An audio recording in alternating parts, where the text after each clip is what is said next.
The next category is good night. So I'm off out to take some pictures on the P40 Pro.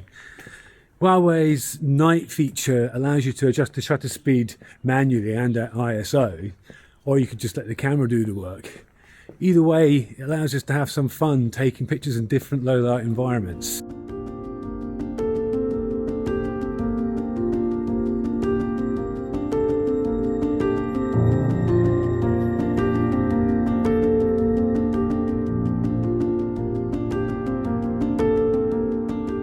I love doing nighttime photography because everywhere's super quiet, and often the images you get back have a real haunting feel about them. I just need to wait for the sun to go down now.